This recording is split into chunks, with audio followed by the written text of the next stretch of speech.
We're going to be going over 10 things that we would do differently, and in fact, the 10 things that we did do differently to produce a much better result.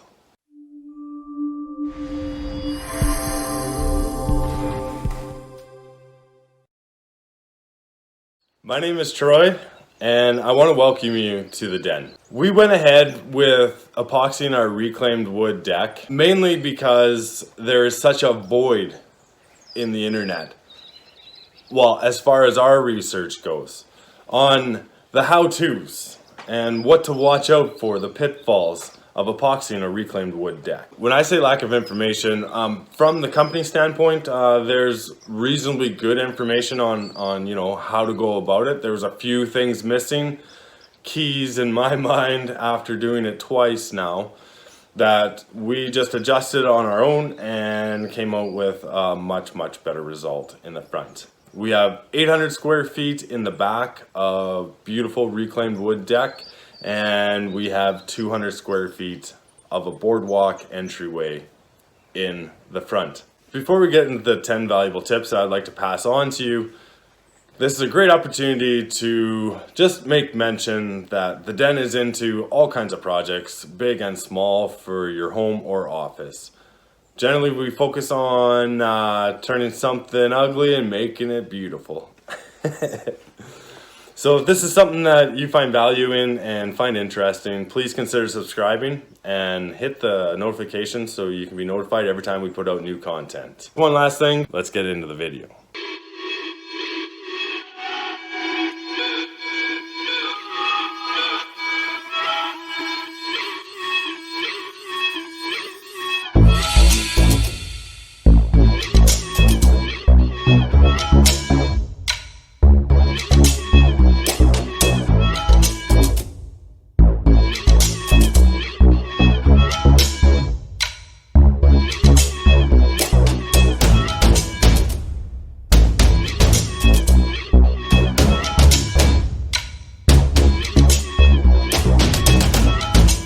Tip number 1, allow sufficient dry time for your substrate. We pressure washed in the surface prep video our reclaimed wood deck. Now, we also did this well before we put the boards down, and that probably would have been sufficient. I went ahead and pressure washed it so I could get in all the cracks. Looking back on it, I probably would have never done that. I just would have went straight into blowing it off with air and then into sanding. Since we went ahead and pressure washed, and if you do, it's fine. It works really well. However, ensure sufficient dry time. When I'm saying dry time, that's, maybe it's 2 to 3 days depending on the temperature and the time of year that you do it. We're in the fall, and this was early fall that we started doing this, so we have, still warm days and cool evenings. So 2 to 3 days should be sufficient. To check this, like in the video surface prep, we went ahead and just stabbed the wood everywhere with a moisture meter. You can pick them up pretty cheap, $60 will probably get you one that will work decent, and it means a lot because you want to get that wood in between 12 and 15%. Anything higher, and you chance the epoxy or the primer, both in some cases, to not adhere to the substrate. The result is a white milky film on your deck that is not attractive. Basically, what will happen in the future, I'm assuming, and what I've read and researched, is that it's going to crack and start chipping off. You'll have to redo it, and there's a part in our deck that we're actually going to completely redo because of that. Stab your wood lots everywhere and make sure that you're in between that 12 to 15. Tip number 2 is avoid using crack filler. If at all possible, not using the crack filler will save a tremendous amount of time and money. I also want to mention that'll save you a lot of time. It's crazy how much time it takes to put it on is easy, but to sand it, oh my lord, it's it'll save you a tremendous amount of time if you do not have to put on crack filler. Which leads to tip number 3, which is in conjunction with tip number 2, and that is to have tighter fitting joints. I think looking back on the back deck, I would have probably cut all the old joints off and I would have remade all my own, and I would have a nice tight fitting deck. All my decking would have very limited cracking, if at all, between the joints. So that's definitely tip number 2 and 3, I guess, combined, because those two right there, you could eliminate a day's worth of work. Definitely. And that's what we did on the front. So we have tighter joints and no crack filler. Work like a charm. Dust control, pretty important. I mean, it's uncomfortable wearing that, that mask over your face for hours on end. It's, I guess it's kind of like going grocery shopping for a few hours. Uncomfortable in a mask, right? Dust control, maybe rigging it up somehow to hook it up to a shop vac or something that will control the dust better than just the bag that goes on these sanders that generally they come with. Actually, for the first part of it, we didn't even use a bag. I didn't even know it was really there. So until I started digging around, and there's like dust everywhere, right? So dust control, pretty important, because not only is you don't want to be breathing that stuff in, but it's also going on your house, on your railing, everywhere. And then that's also got to be cleaned off. So saving time, once again, would be dust control. Might be a little bit of a hassle as you move along, but it'll save you. Tip number 5 to make things go a little smoother and once again a little faster would be to secure yourself a larger air tank, because you're blowing this deck off a number of times, right? You got to get in between all the cracks. You got to get all that dust residue off so you can mop it up later, or however you're cleaning things to get it just right. The little one that we use is like a pancake one. It's more for arts and crafts, not for 1,000 square feet of deck. But I guess you use what you can and you use what you have. So if that's all you have, I proved it. It does work. Waiting for it to charge, blow it out, waiting for it to charge, and so on and so forth. Rinse and repeat. Tip number 6 leads into a better finished product, as we found out on the front deck, and that is to invite 1 to 2 people to help you on this part. And this part being the actual applying of the epoxy. You truly need one person to mix. You need one person to roll the epoxy on, or the primer epoxy on. And you also need someone there just kind of like looking down the surface so you can see, oh, you missed that spot. Oh, you get that spot, because some of these boards, are still got just a little bit of cup. And when you put that roller over it, there's a chance that you're going to miss just that little mark. And the final outcome is, well, you missed a spot. And it's pretty clear as day that you missed it. So to have that in line, a couple people to help you, this will definitely give you a better result in the end, because you won't be A, missing spots, B, you won't be running around trying to mix it, apply it, scout it, catch the drips off the edge, etc. All of that will help make things nicer. Tip number 7, don't cheap out on the roller. Get a good roller. Yeah, so you got to use like a low profiled actual roller itself. But aside from that, using the actual roller that the roller goes on. I hope that makes sense. Yeah, so when you do like I did, and you got like a cheap $5 roller, and you taped it onto a shovel handle that you had laying around, that's not gonna cut it. We did make it work because that's what we had.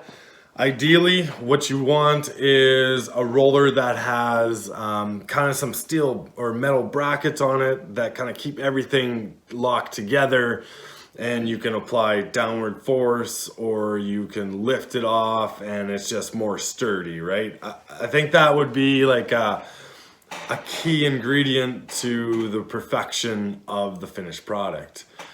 Also, when talking about the shovel handle, I think replacing that with a good, sturdy, durable, extendable rod hooked onto your industrial type roller would be key. Like, yeah, that there in itself would make a tremendous difference. And the reason why I say that is that goal is to roll as far as possible, right? Because where you stop and where you start, if you're not careful, you're gonna get marks on your deck, right, of how far you rolled. So if you only use a shovel handle like I did, you're only getting like a 4 or 5 foot stroke, and I think probably an 8 or a 10 or a 12 foot stroke would be ideal.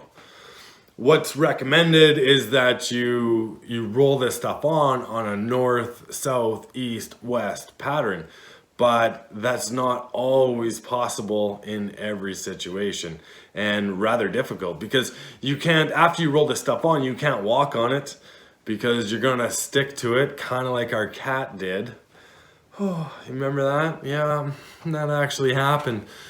So the cat, side note, the cat and I are back to being friends. We did have 2 to 3 days of friends off.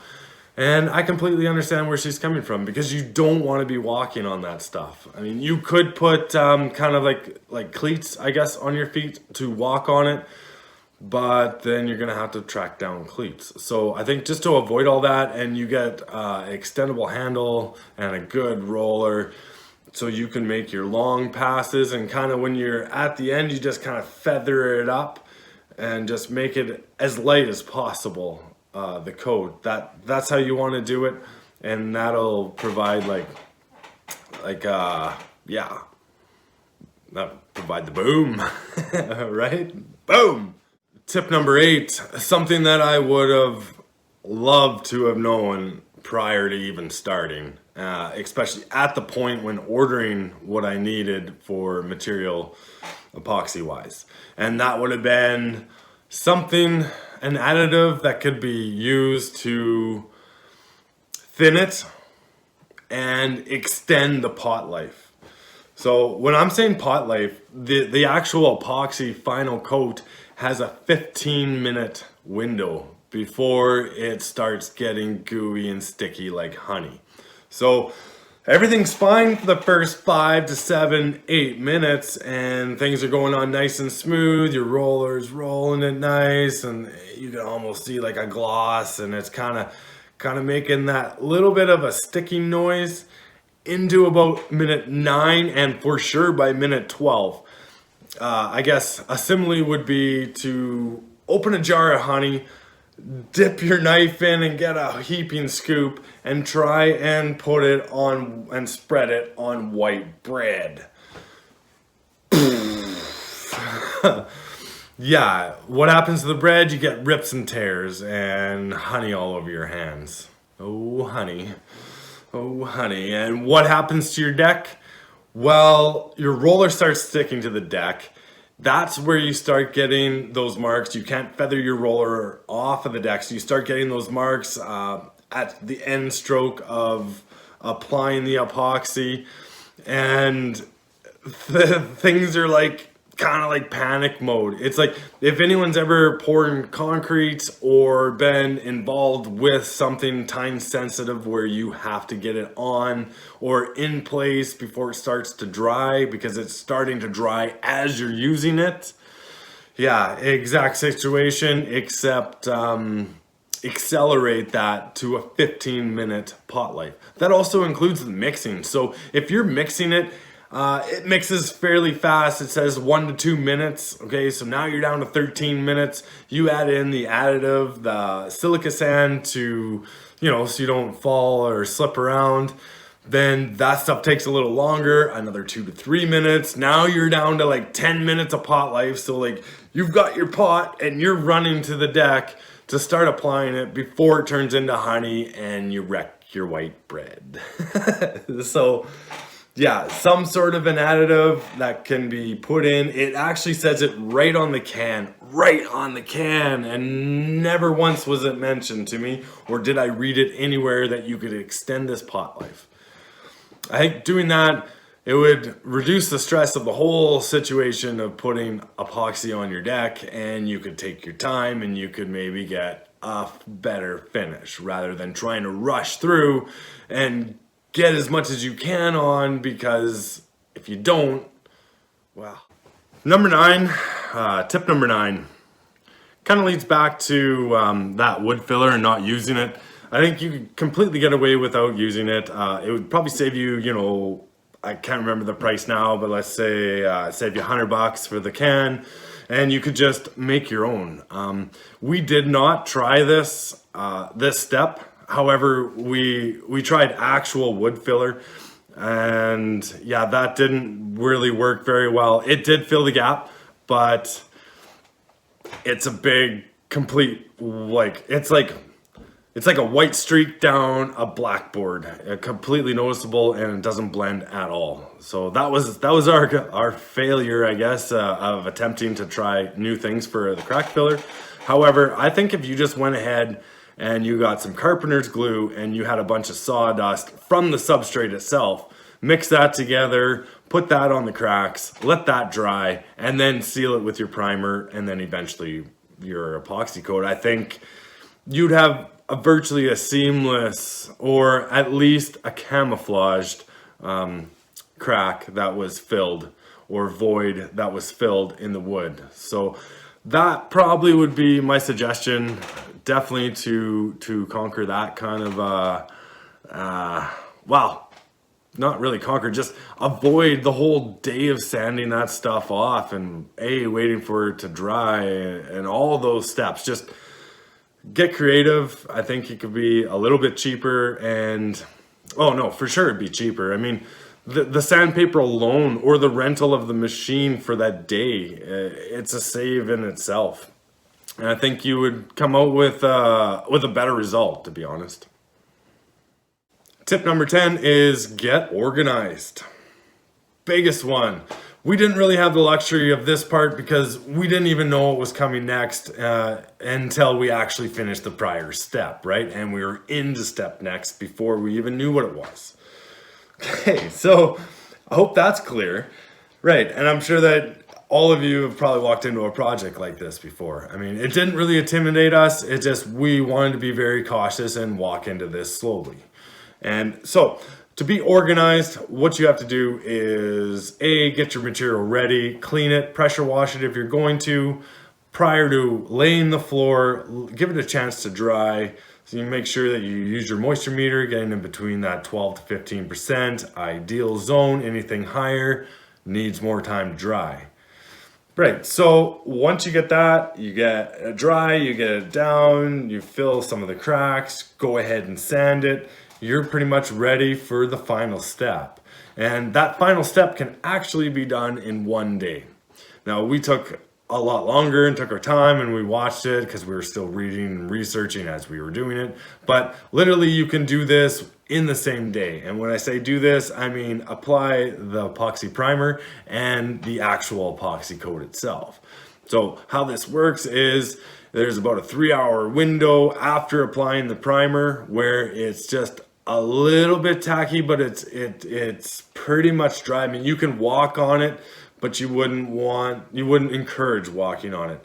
However, like, you're not leaving shoe prints basically. And at that point, then you just go ahead and you can put the final epoxy coat on. What does that do? That saves you another day of sanding and a day of waiting, up to 3 for cure time on the primer. So once again, huge time saving, and you just kind of get right down to it. If you could do that, I think that would save a tremendous amount of time as well. And yeah, it would make your project doable. So if you're doing this on weekends, I mean, like in 2 weekends, you'd be 100% done, and you'd have a nice result at the end of the day. So with those 10 tips, I think it's possible to make a much better result, like we did in the front as we showed you before. I mean, that right there was like tenfold different outcome using these 10 tips. yeah, I guess the third time's the charm, maybe. And once we do this a third time, I think that we're going to be, you know, really happy with the results, and not just us, but whoever we do it for, because there's no more epoxying going on here at our house. Pretty soon there'll be like no grass left. It'll just be a huge wood dock. Yeah, so I think that's the route to go if you're doing this. Just know that this stuff is so temperamental. It is insensitive to water and anything blowing off the trees or whatever happens to be, you know, boom, you locked her into your deck for life. Look back at the video where we were starting to apply the primer coat. There was like no rain in the forecast for like a week. And there was like one black cloud that came over, and then that 38 drops of rain. It's like, what is this? But fortunately, it was early enough that I could just go back and cover it up. I mean, that's all it takes. Just one little thing, and that puts you back to square one because you have to sand it all down and start over. Yeah, that was our project. We're happy that it's finished. We're going to monitor it over the changing of the seasons, see how it reacts to the Manitoba winter, which is cold and long. Then into the thaw, where it starts to warm up and cool down, warm up, cool down. And we're going to see how this thing looks next year. Thanks a lot for watching. We'll see you in the next video.